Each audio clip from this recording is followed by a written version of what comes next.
السلام عليكم ورحمة الله وبركاته. أيث مدي اسمه ماني متجا مطحب الزوم ثوارة النغني غوس الدين وم ثفاوت تنقراون. الله سبحانه جل وعلا ذا نخوفق باش نستغثي فاوين خوطاس نت مسرايين إذا نخيت همان الدين نخ ذات النخ ذي بكس الدين وانيتا فخرست النهار غادي نسيور إن شاء الله تعالى خجن الموضوع يتهم ينخ مرة الموضوع هو حسن الخلق ما مش غيقوم سرم ذيري ذا مسرم الأخلاق الناس ذي الزمان وانيتا ذمانا يخف غنسيور إن شاء الله تعالى فقمة كنا خنزار المحاور الحلقية ثانيتا وضغى من ذور.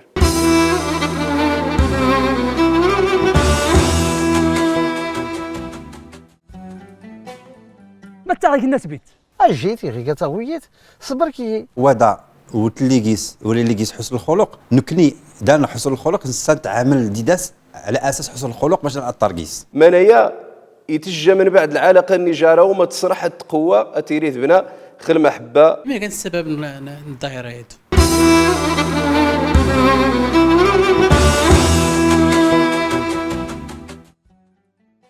إثم هذه اسماء نخضار نسيور ذي الموضوع ونيتا موضوع حسن الخلق لأنه الأمة بر الأخلاق والتكويذماني بر الأمة يواذي تجي الأخلاق ذغيا غطوضا أخس نحكم ستخلوف ذي الفشل وعماسة يار غزاف نخضار كذلك نسيور أهمية الأخلاق من زي أيثما ذي اسماء عزن أقنخ ذي الزمان التصني وذان السوارنخ التعليم تون التربية ونشين السن بأنه الأمة مش مثقة وغاسبو المستقبل وعماس أتيري ذي الأمة نيشان يعني تقناسر حساب الأمم النغني إلا ما تركز في التربية ثبدا زي التربية قبل تركز في التعليم لأنه هو ذي النبو تعليم بدون تربية والتربية تانيتا يتجندج المنظومة من الأخلاق والحمد لله نشين الأمة الإسلامية أيها الكرام غانخ جن ثروة الطام قرانت ذي المجالة من القيام ذي الأخلاق يخصها نسلم مش غانقت نستغل باش إن شاء الله تعالى أتيريت السبب من النهوض التقدم ذي الازدهار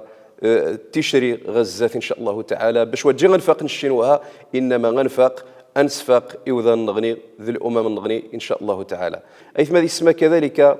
نسور حسن الخلق ونتقذر بارن خرج الحديث النبي صلى الله عليه وسلم يقارخ بأنه قواذي نبوش نحجة تذكير ذي الميزان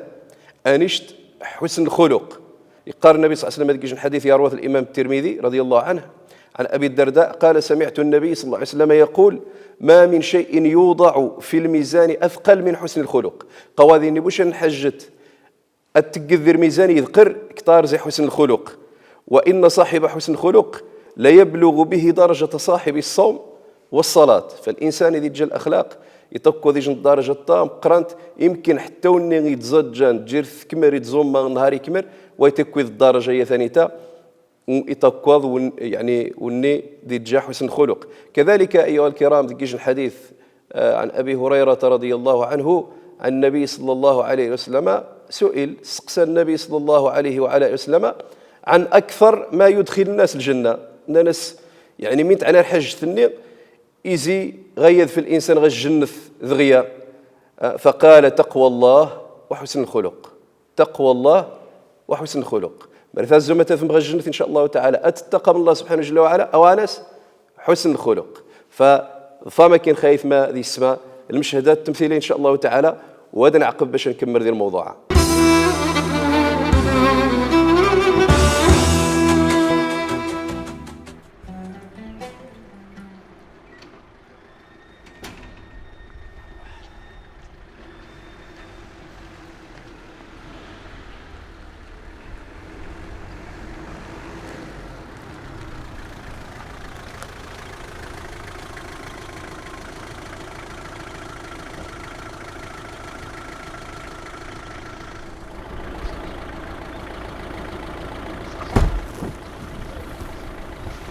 بابا أنا كتجلس هيا وين مازال الله يسعدك بنادم والبشر ما تعرف الناس بيت نقدر نسمو لهم غير يقويانون بنادم يا اثنين يصيط البحر ماني غير نفوني كني غيلا بابا ما هو غادر في لاغي التوف تيهزر بي لا تا هذا اسم الغير داز ما تسوان وايل حتى كاين وايس راس نفيس صمت شكون هاني غادي يوي ربي تجي تا كايون كرجون الماركه هذه هانو ولا كي ديا كيهضر بيوي اتي غلط تماغت اتي ولا كي ديال من زيك تبع كي تفوت غير كيما راه تماغت كي غلط تروح اجيتي غير كتغويت صبر كي كاين غير دير غير حسن الخلق بلا غير كدهاتي دير غتصبر تيمدنا راك تصبر فعلا انا وهاتي هاد البنات ما يتصبر شي شويه اجيت اين تعجبنا تيتيني على الله ما داسينا ولا انت يقلين والله يحسن.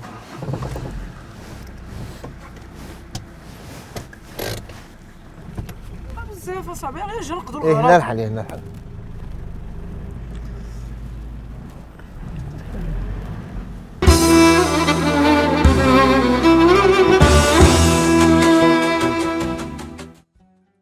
ايثما هذه اسمها من نظرة الخوع ديال المشهد التمثيلي انت يجن حاج التوقيع ديال الواقع النخ ولكن ونيتا ديجن مثل بسيط خل الاخلاق السيئه يتجن منتشره ديال المجتمع سويني غمسرم يخسر بداخ مني غيتفغ زيت الداف غادي يقار شويه الادعيه غادي يتفغ غادي تسن بانه المؤمن الذي يخالط الناس ويصبر على اذاهم خير من المؤمن الذي لا يخالط الناس ولا يصبر على اذاهم غادي يصبر شويه يوذان باش ان شاء الله تعالى غاسيري رجع مقران لانه الصراحه الزمان ونيتا وزمار بوذا يسنعيش نيشان يجن الحياه تمز ذاقت مرتو غانخبو الصبار ما يمي لانه كفانت ذيس الاخلاق السيئه يطاس ما يمي لانه يوذان يجن خدينا الطاس الا ان يرحم الله سبحانه جل وعلا ولكن مركار كوري الجني جزينخ يجن خلق ذا عفان نار رخص رن الشين سيجن خلق ذا عفان يتوحسب الشين من اثنين رن الشين مشنو الني سويني الانسان المؤمن لا بدا يتقبل الاساءه الاحسان اولا باش هذا يوي رجا ثانيا باش هذا سيكشي جن الدار سي ونغني هذا سينين الشقا وداك يخشى الاخلاق نين السوق يغاكشك ما يمي لانه نش غريغ ذي مزيده غريغ ذي المدرسه وقبل ذلك صغاني ذي الداث الوالدين وغاباني مليح ثم اب يخذي المساجد التربيثين وجبوا جن التربيث مباروها والله سبحانه جل وعلا ميدان خي قاري القران ولا تستوي الحسنه ولا السيئه ادفع بالتي هي احسن فاذا الذي بينك وبينه عداوه كانه ولي حميم يعني مركار شنق الجنيقه كي كرعيب شك تقي ذاك يسرخار منايا يتجى من بعد العلاقه النجاره وما تصرح التقوى اتيريث بنا خل محبه اذني ثيرين جن الحميميه جارهم والنبي صلى الله عليه وسلم يتجند القدوه النخ القران رب العالمين يخصد يوصف الاخلاق للنبي صلى الله عليه وسلم يسموني ثنتجيج الكلمه وذا سيني ششك محمد ذيك الاخلاق ذيك الكرم ذيك الاحسان ذيك الحياه ذيك فعلا مره الاخلاقين ذي النبي صلى الله عليه وعلى اله وسلم ولكن يسد القرآن سجن قول بليغ من دسينا وإنك لعلى خلق عظيم يا محمد صلى الله عليك يا حبيب الله ققش خجن خلق عظيم يعني من منا الأخلاق ذيك كتار زقينا يا رسول الله صلى الله عليك وعلى آلك وأصحابك وأزواجك إلى يوم القيامة والإمام مسلم أيها الكرام يروى جيجن حديث أم المؤمنين عائشة رضي الله تعالى عنها إخبار توانيتا يجو صحابي قال السعد بن هشام الناس أنبئيني عن خلق النبي صلى الله عليه وعلى آله وسلم قالت ألست تقرأ القرآن ما وثق القرآن قال بلى يجي شو مسلم ويقابل القرآن قالت فإن خلق النبي صلى الله عليه وسلم كان القرآن كان خلقه عليه الصلاة والسلام القرآن النبي صلى الله عليه وسلم تغذ القرآن يقوى خضان ذوانيتا اتغذ النبي الحبيب المصطفى محمد صلى الله عليه وسلم سويني النصر رب العالمين وإنك لعلى خلق عظيم فالإنسان المسلم مريخ سدي تخلق الأخلاق للنبي صلى الله عليه وسلم من غيك هذه غير القرآن ولا يكفي هذه غير القرآن وإنما يخص هذه غير القرآن هذه يفهم القرآن هذه يخدم القرآن لأن ذواني تد الغرض يزيد يسهو الله سبحانه وتعالى على القرآن باش هذه يريخ الأخلاق للنبي صلى الله عليه وعلى آله وسلم كذلك النبي صلى الله عليه وسلم أيها الكرام يقارن ذكيج الحديث بأنه يسد باش هذه تمم مكارم الأخلاق إنما بعثت لأتمم مكارم الأخلاق وفي رواية صالح الأخلاق يعني تغذيني الأخلاق غو عربا غير الأمم يعذون قبل دياس النبي صلى الله عليه وسلم فيزد النبي صلى الله عليه وسلم يبنى خربني الأخلاق تغذيني يكمريث سمين داس السرمذ الله سبحانه جل وعلا وهذه نبوش الأخلاق حسنة أكثر من أخلاق النبي المصطفى صلى الله عليه وعلى آله وسلم. زيد دعاء سميتو غيقع عليه الصلاة والسلام: اللهم أنت الملك لا إله إلا أنت ربي وأنا عبدك ظلمت نفسي واعترفت بذنبي فاغفر لي ذنوبي جميعا إنه لا يغفر الذنوب إلا أنت واهدني لأحسن الأخلاق. شوف النبي صلى الله عليه وسلم التواضع إلى غير ذلك، ظل اعتراف الذنب رغم أنه أخيار الناس ويجي والو من يقال من بعد: واهدني لأحسن الأخلاق لا يهدي لأحسنها إلا أنت واصرف عني سيئها لا يصرف عني سيئها إلا أنت يا الله. فهذواني الدعاء غنقي النبي صلى الله عليه وعلى آله وسلم مارة إن شاء الله تعالى باش هذا الخيار رزق الأخلاق الحسنة غير السبب أن يري النبي صلى الله عليه وسلم هذه الجنة أيث ما ذي السماء فما كاين ميكرو تروتوارا أدغاو من عقب إن شاء الله تعالى والتحمث بجم.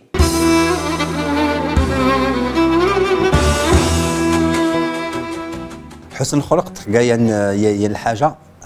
ضروري اكتلق اي واحد. افكار اي متخلق، اولا اي متخلق يعني جرس ضربي جرس دا توجنس الوالدين اي تماس يعني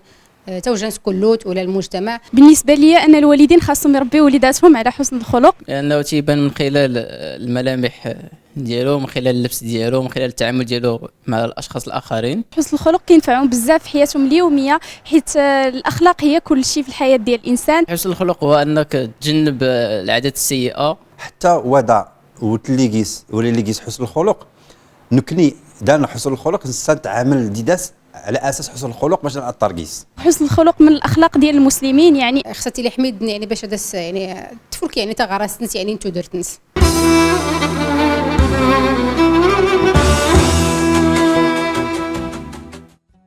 أيث ما ذي اسمها ما مش نسرى الأخلاق ديال الإسلام تذج المنظومة متكاملة.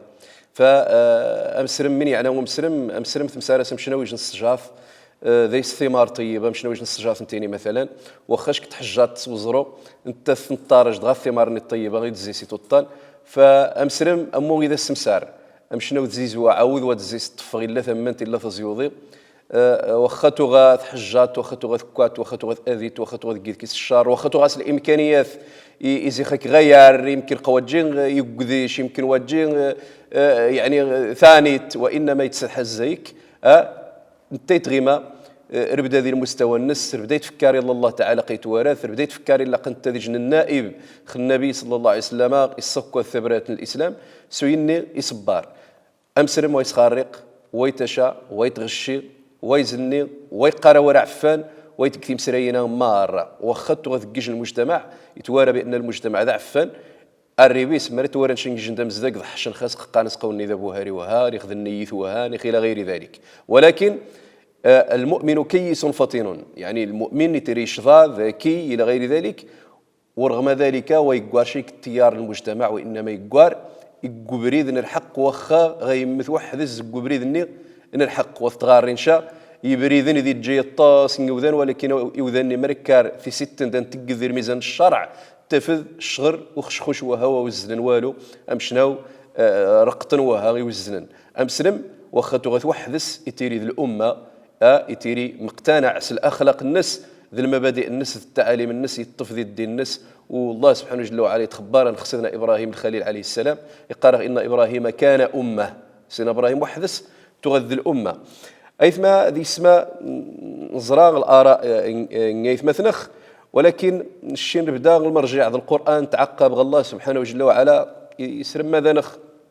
ذي القران التصل الاخلاق يتوجه نخ ما مش غنو يار باش اخن خياضه ذي الدنيا واخن خياضه ذي الاخره ان شاء الله تعالى. انت في مثلا ذكيج الايه الكريمه من سوره النساء الله سبحانه جل وعلا يتوجهان خطاب بيان خسر ماذا ينخ يقارخ واذا حييتم بتحيه فحيوا باحسن منها او ردوها ان الله كان على كل شيء حسيبا. ذني مثلا لجن خلق نقارس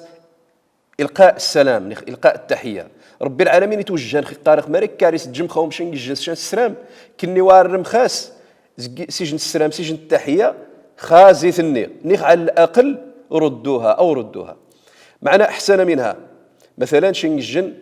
إن شن التحيه براغ السلام إن شولاني خنش أهلاني خنش كيش قال السلام عليكم لأنه وين باش نحش غازي السلام عليكم مرات وينش أنت السلام عليكم تاريخ خاص حسان الزي سميت أنا حسن الزي وعليكم السلام ورحمة الله وبركاته تاني إذا صار رحمة ذا البركة نيخ على الاقل لا ريت إن السلام عليكم وعليكم السلام ذاني تنقارس يعني أقان خلي مباطي وياري خبوش التحية خازيتني، ولكن على الأقل لا رخصيش التحية للإسلام. هذا من حسن الخلق. ثم النبي صلى الله عليه وسلم السوارخ عباد الرحمن الأوصاف النص إلى غير ذلك من بين منهن وعباد الرحمن الذين يمشون على الأرض هونا وإذا خاطبهم الجاهلون قالوا سلاما. زي الصفات العباد الرحمن عباد الله سبحانه جل وعلا أنه خميني كوان خدموا كوان شوي توتقنبو الدريز وتدزنبو يضان ويعفعن بويري وكيسنيتي شي حد يوذف وكيسوشيد يفغ وكيسوشيد يمكن شكذني ثنش انه يدك شرين وخوان اللي غير كذا انت لا غايه الزودي قلبي الرياض الاحسان ذي يجار ممشي كواري مسرمن ويتقبو الدريز خدمات لانه ثم ذي مثلخ قنشي الله سبحانه جل وعلا يخلق نخس بشاره زيت ماثا يخفن كوارسو اني خصها تنحترم. ثم يقال رب العالمين واذا خاطبهم الجاهلون قالوا سلاما. العباد الرحمن مركا خطبا الجاهلين اني وغتجبر عقريني ويتقذن الله سبحانه جل وعلا من قال سلاما وكيسن كسين شاذي ثمجا وكيسن كسين شاذي غويث قال اسقاذين الله سبحانه جل وعلا اخوم يار. ثم الله سبحانه جل وعلا ايها الكرام كذلك يسر ماذا نخ مش غنسيور من مش غنافع في الجنه الى غير ذلك قارن في ايه اخرى ان الذين يغضون اصواتهم عند رسول الله اولئك الذين امتحن الله قلوبهم للتقوى لهم مغفره واجر عظيم. انسان ويعفع شتم الجنس في حضرة رسول الله صلى الله عليه وسلم وهو يتعامل مع سنة رسول الله صلى الله عليه وسلم ومع أمة رسول الله صلى الله عليه وسلم. كذلك قال نخ واستهزاء مسحد يا أيها الذين آمنوا لا يسخر قوم من قوم عسى أن يكونوا خيرا منهم ولا نساء من نساء عسى أن يكون خيرا منهن ولا تلمزوا أنفسكم ولا تنابزوا بالألقاب بئس الاسم الفسوق بعد الإيمان ومن لم يتب فأولئك هم الظالمون. كذلك الله سبحانه وتعالى في سورة الحجرات بعد أوان الآية يمن قال يا أيها الذين آمنوا اجتنبوا كثيرا من الظن إن بعض الظن إثم ولا تجسسوا ولا يغتب بعضكم بعضا يحب أحدكم أن يأكل لحم أخيه ميتا فكرهتموه. مرة الآية أيها الكرام قال أخوة تقم الغيبة وتقم النميمة وتجسس مخيوذان وتقم التشقوبة ثيوذان خاص نطحشم ممكن نثني غذيرين خاص زيوم ولكن تواري مخفنوموها الغرور الشيطان بأنه كني وحسن الزيسن إلى غير ذلك. المهم ممشي خوم زوار أيها الكرام يجي المنظومة متكاملة مركار يعني غنحدي استرسال الآيات الأحاديث الموضوعة يمكن وقت قديش خرصت ثانيتا ولكن اكتفى القدر وانيتا أنتبع أكيد من قان أيث مثل المواطنين الآراء نسند الهموم نسند الأسئلة نسند وادغوا من عقب إن شاء الله تعالى قمة كينخ.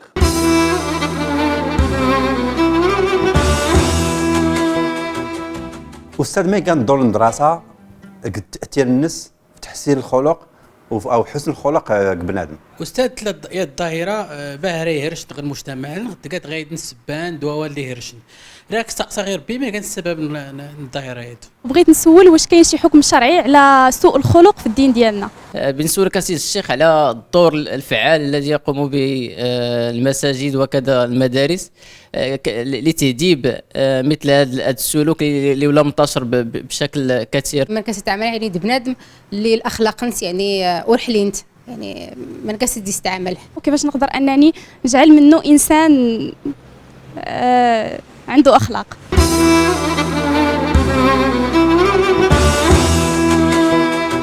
ما هذه اسمها ممشكين اختصارين مرة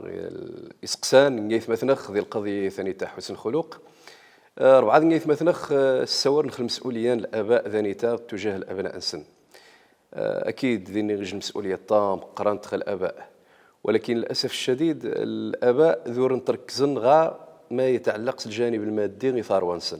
ما يشا ما يسوى ما يعضى ما يغرى حتى النوع عن تغوريني ربما خاص نتسقسي شامين يقا نيخوي كذي يقا نيخوي تخالط ذي مزيده وربما غتفضل التصني وذن وتحنشا غتسقسان المدير ناخذ الاستاذ غيقار ما مشي كاع المستوى نميس ذي الاخلاق الناس التصرفات الناس ذي الوسط انت مزيده يقيم الدكر الناس ذي الاساتذه الناس فهو نتاديج الخطا ذا مقران لان الله سبحانه جل وعلا ايها الكرام اذا نخي سقساخ العقيده نطار ونخ اذا نخي سقساخ الدين نسن خل الاخلاق نسن ما نمارث الصلاة ملا رب العالمين وش إن شيء يزقيث التغين يزقن إنا نرزقهم وإياكم. الله سبحانه جل وعلا ما مش كني يرزق إن يزق رنثني ولكن شكي يمارش باش أنت ماض الصلاة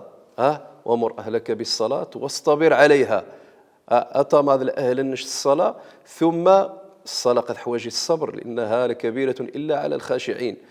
تحواج الصبر، تحواج الإيمان، تحواج الخشوع، تحواج التقوى. سوين نقاق بأنه فعلا الآباء تحملن يجن المسؤولية الطام قرنت ما يتعلق بالأخلاق إكثار وانصن. كذلك يجو مثلا يتسقساخ الحكم الشرعي كذا ما يتعلق الأخلاق السيئة إلى غير ذلك. أنت في الحقيقة أحكام ما يميل أنه هو نسوي الشيخ يجن خلق سيء ذني أخلاق سيئة ذني يجن ديس الغيبة النميمة ذني يجن وذي يسبور حيا ذني الجن يقار فحش ذني الجن ذا غشاش ومن غشا ليس منا كل الجن من يتق وذني ويسمون مار الأخلاق عفانين ولكن ملكار ذين شان حكم يسمون مارين فهو التحريم أنه مار منايا حرام ينهى خص الله سبحانه جل وعلا ذي النبي صلى الله عليه وعلى آله وسلم. يجو مثلا خنغني يتسقسا ما مشغال مع مال يقولني كي نخي تقن ثعفنا يجن يقاكيك أخلاق تعفانين شك ما مش كيسغث مع مال ذاني تا هذا السيني شك وهو شغل المستوى النس شك قطع باضخ المستوى النش الجيج ديال المستوى النش المستوى يجن دام سرم يغرى يتمثل أخلاقنا النبي صلى الله عليه وسلم نتا يهواد غال اخلاقي يتجن تعفانين وكيس هكيشا حول ما امكن شي كيف غيسقعدن في حاله ثوفي ذي خص يقيم ذي اسفل سفيل وهي قد غاكي قعد وغاس هكوشا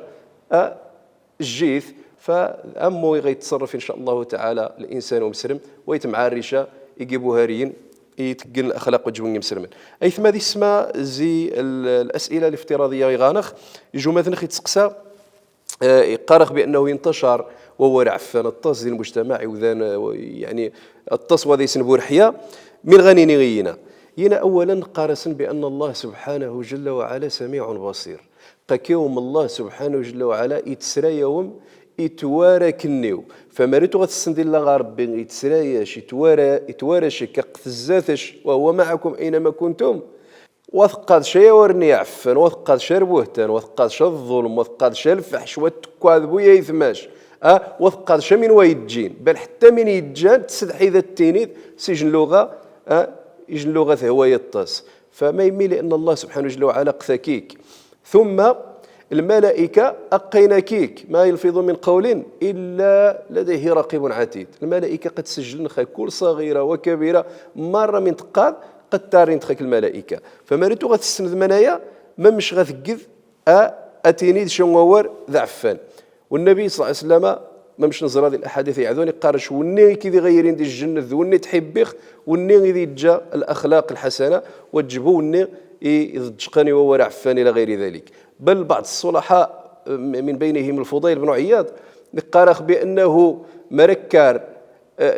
وفي اثنين يوذان يجن فاجر ولكن اخلاق ناس حسنه ذي يجن عابد ولكن اخلاق ناس سيئه عشاق الفاجر اللي غتجي الاخلاق الحسنه خازي مع عشاق يجن قارش الشدام السرامي تحت زرجه الصف الاول ولكن الاخلاق ناس تعفانين اللي يكثر وقت النصر يكثم غاض النصر الجيران النصر الوالدين النصر الاحباب النصر العالم امن يكمر اخلاقه سيئه ونتويتي ريشه يقول النبي صلى الله عليه وسلم فيخسوا كيس ريشه رنشين ايها الكرام ثم يقارش كذلك الفضيل بن عياض وطعشا والانسان اذا جا الاخلاق السيئه لانه قوات الزيس يتفغ الا الشر عماس الزيس الزاد شن خار كذلك ربما غنخرج سؤال افتراضي اخير ايها الكرام قارنخ من يعني السبب انتشار الاخلاق السيئه باختصار ربما ذني